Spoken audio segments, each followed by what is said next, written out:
Welcome back, everybody, to Trails of Cold Steel 2. When we last left off, we're allowed to explore the Pantagruel. So we might as well. Let's just go ahead and start here. I can sense someone inside. Come on in if you like. That sounds like... Excuse me.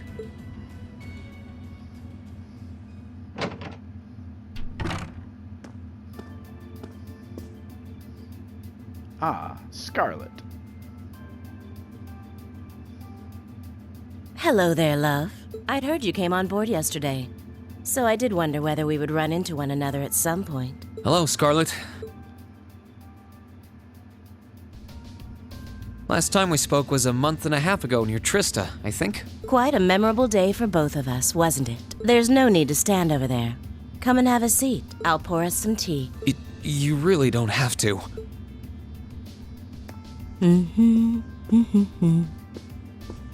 Well, I guess there's no harm in chatting for a bit.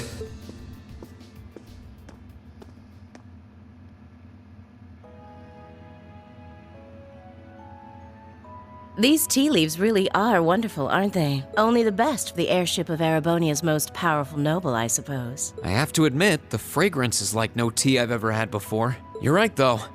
It makes sense if it's something Duke Cayenne personally chose. Oh? I was under the impression that your family is a part of the nobility, too. Your father is a baron, isn't he? He might be a noble, but generally barons aren't all that wealthy. We live a relatively modest lifestyle. Oh, really? I wouldn't have thought it before, but maybe my family was actually more well off than yours. And Scarlet, I heard she lost her old hometown when he went and built a railway through it. What kind of family did you come from, then? Oh, they weren't nobles, if that's what you're wondering. They were just relatively wealthy farmers. We were almost local celebrities in a way. Oh, I see. You're wondering how someone like me became a terrorist? It's written all over your face. Well, I can't deny that I'm curious. I heard that you lost your hometown because Osborn built a railway through it. Oh, did C tell you? No, I suppose it must have been V. He never was one to keep quiet about things. So, I mean, what happened? Some things are best left unsaid, I think. It's not as if knowing would somehow allow you to change things. I suppose. You're so adorable, Reen. Now I know why C took a liking to you. What do you say? How about you come and fight with me and the other big girls and boys? It'll be fun, I promise. Please stop teasing me. Anyway, thank you for the tea. It wasn't just made with high-quality leaves. It was brewed exceptionally, too. You're very welcome. Oh, actually, I may as well ask while I have the chance. Where did you learn how to use that weapon of yours anyway? Oh, that? I suppose it can't hurt to tell you. The holy city of Arteria. The Arteria? Where the high seat of the Septian Church is? That's the one. It's called a Templar sword, and it's a traditional weapon in the church. A few years ago, I was studying to be a sister and was trained in how to use it there. Surely you must be talking about some other church, right? You're telling me there are sisters in the Septian Church who use weapons like that? There are more things in this world you don't know than you could possibly imagine. Well, it doesn't matter much now. I ended up returning to Erebonia before my training was complete. Oh? Anyway, that's all I'm telling you for now. I'll give you the full story if you decide to join us. Sound fair? And if you choose not to join, well, that way has its own charms, I suppose.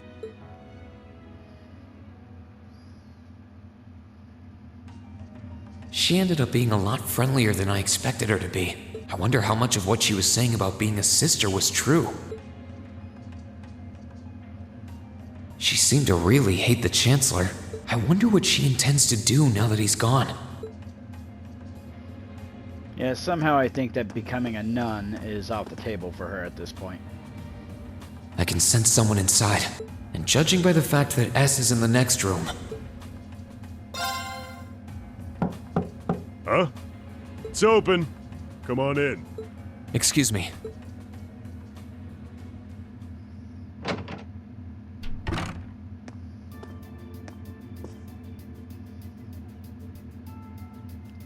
Vulcan.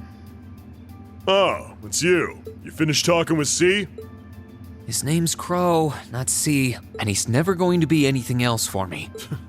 Oh, I know his real name, but to us, he's always gonna be C. That's our leader. He might be young, but each and every one of us look up to him and respect him.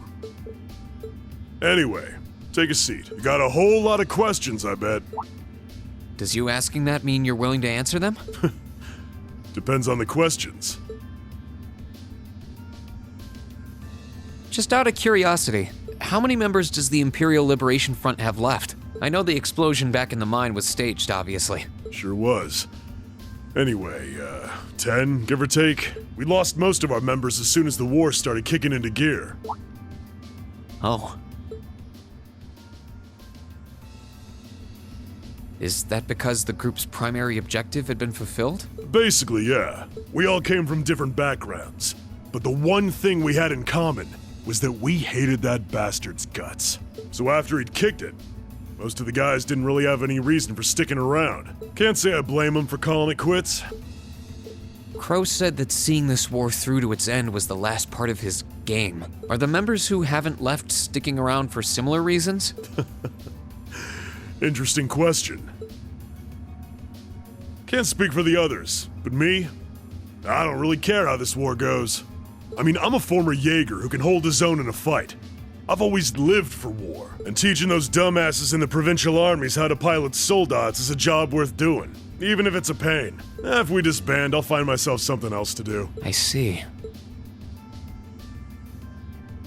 I can't defend the assassination of the Chancellor or what you did near Trista, but I'd be happy if you chose to disband at least. You're a funny kid, being oddly nice to us after all the shit we caused, don't you think? The cycle of hatred's gone on for long enough. The crimes you've committed will never vanish, but no one wants this war to go on longer than it has to. It's not as though you guys want war, do you? That's enough of the niceties. You've got time to worry about us. Use it to worry about yourself. Whether you choose to side with the Alliance or go against them, you've got a tough road ahead, whether you like it or not. Make sure to think long and hard before you decide. And if we end up as enemies again, show me what you got. On the battlefield, I mean. Excuse me.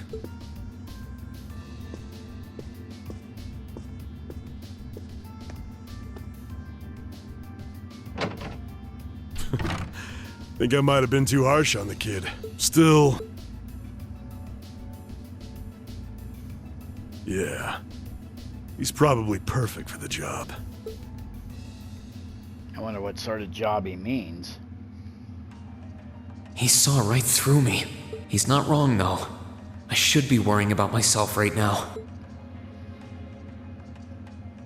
He seemed kind of different, though. Like he'd lost his spark.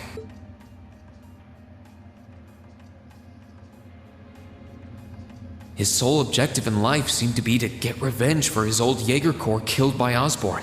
Maybe he's just not sure what to do with himself now that he's done just that?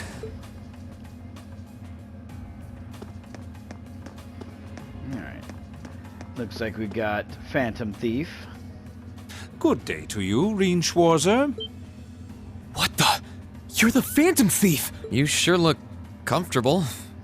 What are you doing here? Ha ha! Why wouldn't I be? I'm as much a guest on this ship as you are. And who would deny themselves the pleasure of a ship so beautiful? The furnishings are immaculate. The food and wine are positively sumptuous. And I am of the firm belief that it's wasteful not to take advantage of the opportunities life presents you. Ah, and speaking of opportunities, don't just stand there.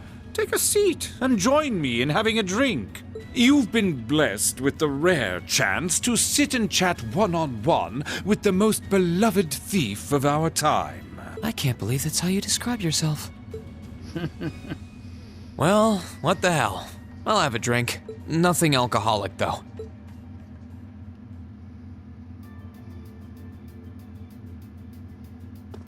Funny. I didn't realize you'd met Prince Olivert. Indeed, there are few even among royals whose palate is so refined as his. Between our shared love of beauty and fundamental difference of opinion on the nature of love, he forever remains an endless source of entertainment for me. I suddenly feel very sorry for him. What happened down in Liberl sounds pretty amazing, though. I'd heard there were problems with orbital technology in southern Erebonia at the time, but I had no idea that was why. Ha ha! That magnificent floating city was quite the sight to behold, let me tell you. Oh, how I wish I could have shown it to you. It would have changed your view of the world completely. It really does sound amazing. Wait. Why am I sitting here having a friendly discussion with a wanted criminal? He has so many interesting and unusual stories, I got completely caught up listening to them. Ha ha! A thief of my caliber can steal much more than objects, Reen. There. I was able to steal much of your time and your interest. Perhaps I stole your heart as well? Rest assured that did not happen. Your stories were interesting, though, I'll admit. By the way, you wouldn't happen to know where Prince Olivert is now, would you? Last I checked, he wasn't actively fighting against the Alliance. Ha ha! I imagine Duke Cayenne would welcome a man like the Prince with open arms into the Alliance, if he so wished to join. To my knowledge, he was always wary of the Chancellor himself. But I digress. I'm afraid not even I know where he is at the moment. However, I'm inclined to believe that wherever he's hiding, the Crimson Wings is there with him. So the Courageous is missing too, then. Although the Duke's got some nerve if he expects Prince Olivert to side with him after he imprisoned the rest of the Imperial family. But think, these kinds of things are simply what the great nobles of this country have always done. The War of the Lions, too, was brought about by numerous families of some standing backing potential successors to the throne. Emperor Dreichels, as a late arrival to the war, was a mere exception to the rule. I wonder, does Prince Olivert think himself as the second coming of Dreichels? One of which is to bring the winds of change to Thor's military academy. A gust of fresh air, if you will. I'll admit, I hesitated to allow it, but I decided to place my hopes in you. We believed then, as we still do, that one day you all will be a great light that can push back the darkness of this country. I don't think he does. From what I can tell, he intends to try and end this war in a slightly different way from Dreichels. Oh? Do tell. Sorry, but I should be going. Thanks for all the interesting stories. They helped me work through things in my head a bit. Ha ha! I'm pleased to hear it. I will be waiting at the edge of my seat to hear which path you choose. Join us, and you'll be warmly welcomed. Naturally, I'm fascinated by you as the Ashen Knight's pilot, but I'm even more fascinated with that brute strength of yours. I would love the chance to see the power of an ogre up close. I doubt it's half as interesting as what you're thinking. Anyway, if you'll excuse me.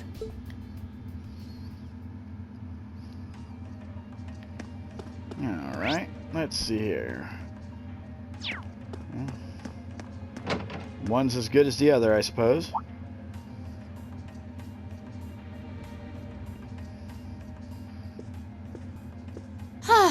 Having to travel to and from Crossbell like this is utterly exhausting. No, I mustn't complain. I'm doing this for the sake of my lord. She sounds awfully familiar. Who goes there? Wait! You're the Ashen Knight's pilot! I remember you now. You're with Ouroboros. Duvali the Swift, right? Have you no shame? Is it perhaps normal for you to barge into a lady's room unannounced? You and that Arseid are only as bad as each other, I swear! Learn your place! Actually, I just walked through the door normally. I should have probably knocked before I came in, though. Sorry about that.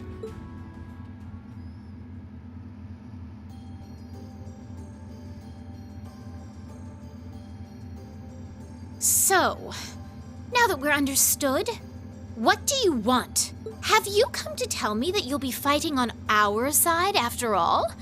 Can you not jump to conclusions? Besides, it's not like you're working with the Alliance because you agree with what they're doing. Oh, naturally. Lady Clotilde seems to have a purpose of her own. But for my part, I have no obligation to help the Alliance whatsoever. I'm simply cooperating because I was told doing so was necessary to the plan. Plan? I'm not. Just so we're clear, that lord you keep mentioning isn't Vita Clotilde, is it? No.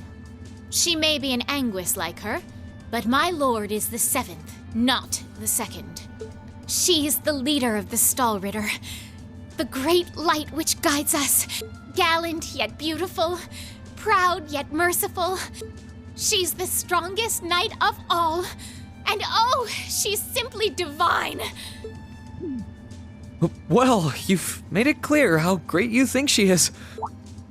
So the head of the Stahlritter is also a woman? She certainly is. And if you must know, 100 swordsmen of your strength couldn't hope to equal her. No, 1,000, even 10,000 of you wouldn't be able to so much as scratch her.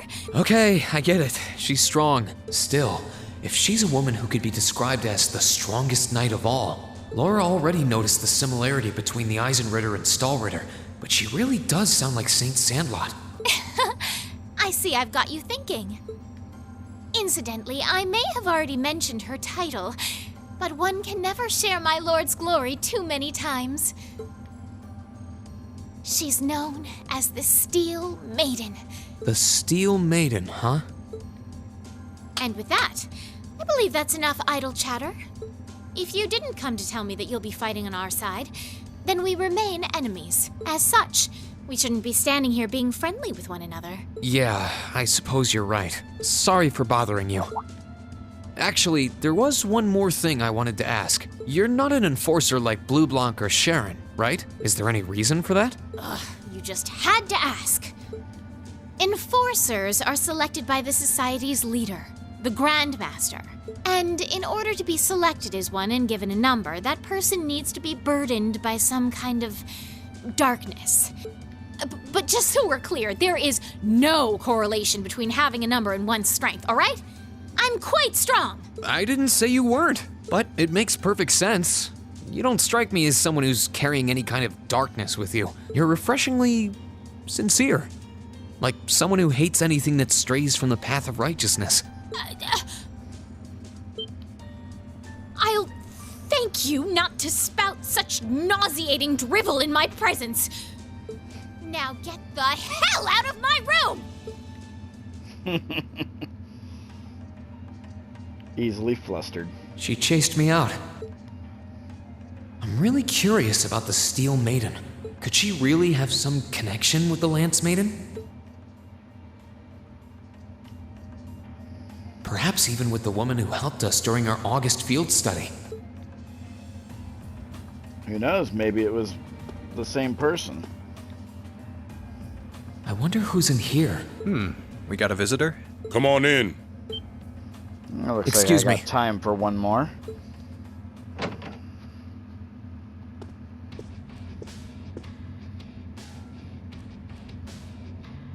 Oh, Zephyr. Or Zephyr. Figured it was you. Sup? Have a seat. Bourbon? I suppose not. Yeah, I really shouldn't. How come you guys are being so friendly, though? I mean, we're on opposing sides and all. Why wouldn't we be? It's not like we're on a battlefield right now. We're Jaegers. Nothing unusual about us trying to cut some throats one day that's sitting in a bar with the same guys the next. Of course, if you would rather fight with us, that can be arranged. I shall have to politely decline. For one thing, I don't think I'd stand the slightest chance of taking you two down.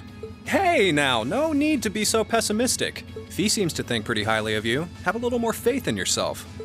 At the very least, you'd be able to give us a real fight in your divine night. Not that I'd have any intention of losing even then. The scary thing is, I'm pretty sure he's dead serious. Well, they're used to taking out tanks. They probably have their ways.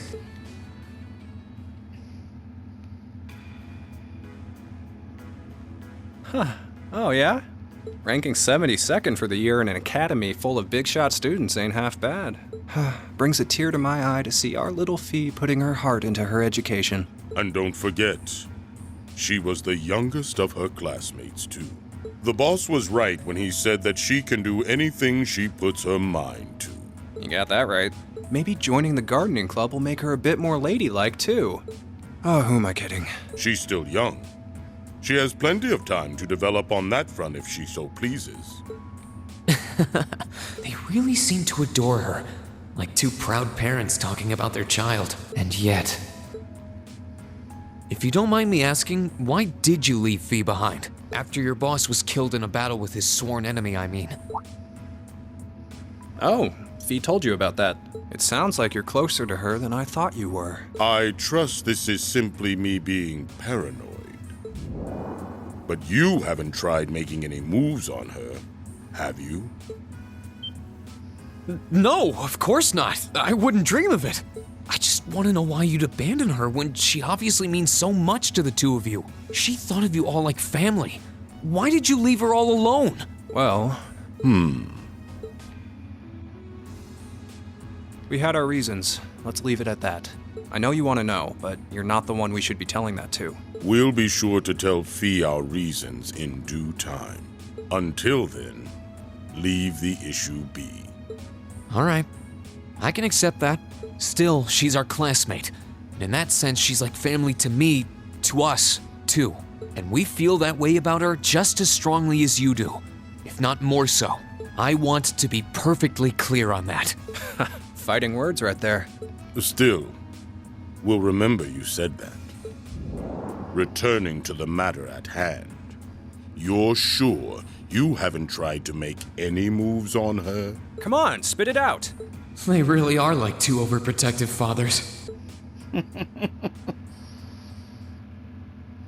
Despite them being I enemies, was hoping to get a bit I more do out like of them Zeno about and what Zephyr is Leonidas. up to. All we did was talk about Fee the whole time. Oh well, at least now I know that the guys in Zephyr really cared about her, so it wasn't a complete waste of time. Alright. With that, I am running out of time. Yes, this is another cutscene heavy episode. I know, I'm sorry. However, the next one's probably going to be the same way. So until then, I'm Zero Kai X. Thanks for joining me. We'll see you in the next one.